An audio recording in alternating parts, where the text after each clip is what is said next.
Unforgettable stories out of Western Jamaica from the scrapbooks of Adrian Freighter. I have been watching and covering major stage shows here in Jamaica and overseas for over 40 years. The major shows I have covered include Reggae Sunsplash, Rebel Salute, Reggae Sumfest, Western Consciousness, the World Music Festival, Jamaica Jazz and Blues, Jamaica Jazz Festival, and Sting, the lone version that was held in Montego Bay. During my many years of watching high-quality entertainment, I have witnessed stellar performances from the likes of Reggae King Bob Marley, Peter Tosh, Bunny Wailer, Jimmy Cliff, Culture, Dennis Brown, Black Uhuru, Burning Spear, Stevie Wonder, Marcia Griffiths, Judy Mott, Rita Marley, and top-flight show bands such as Steel Pulse, Aswad, Third World, and Chalice. Some of the iconic performances have remained stuck in my mind as if they were yesterday. Performances such as Stevie Wonder performing in tribute to Bob Marley at Reggae Sunsplash at Jarrett Park. The South African Lucky Dube rocking Montego Bay for 2 solid hours at Reggae Sunsplash. Peter Tosh painting the World Music Festival red with Jamaican bad words as he advocated for the legalization of ganja. And of course, King Yellowman rocking Jarrett Park with lyrics and gimmicks as he took Reggae Sunsplash by storm. However, there's one performer I always like to see, not necessarily because of the quality of his lyrics or of his songs, but with the general excitement he would bring to the venue. The artist in question is Shinehead, the England-born, US-raised Jamaican rapper, DJ, singer, whose brand of excitement carries no limits.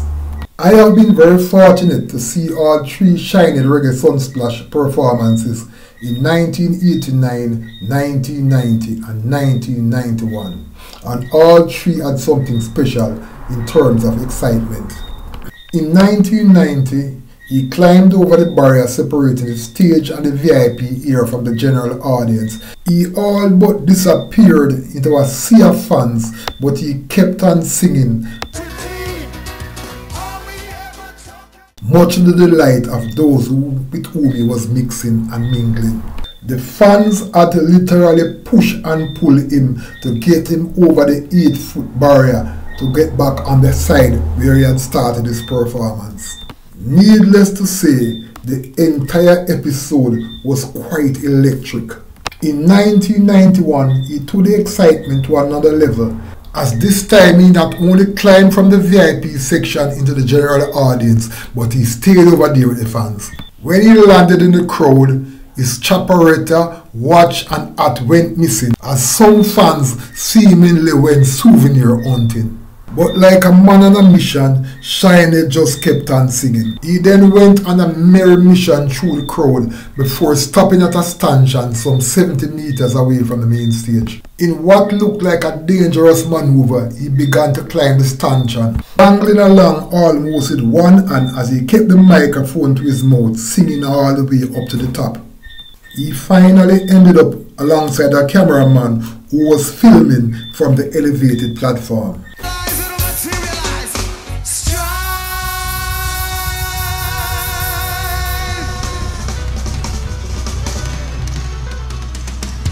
And needless to say, the fans loved it as they kept urging him along. It was indeed a sight to behold.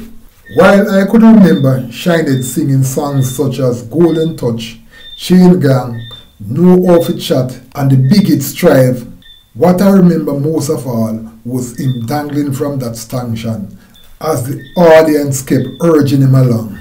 While I have seen many antics at other stage shows in Montego Bay, such as Peter Tosh swirling his sword so dangerously while on stage at the World Music Festival that a frightened Japanese cameraman jumped from his rolling camera and ended up on the ground with a broken arm.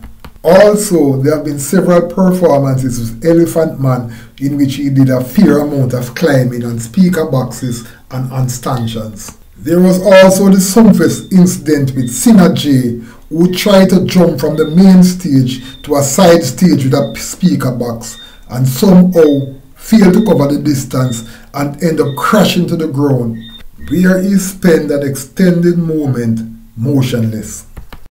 However, in looking back at the many memorable moments at stage shows in Montego Bay, which include the many impressive props Spice has come up with over the years, in terms of sheer excitement without the utilization of any props, Shinehead's 1991 antics is probably on par with Shabba Rankin's helicopter entry. Unforgettable stories out of Western Jamaica from the scrapbooks of Adrian Freighter. Before you go, please remember to subscribe.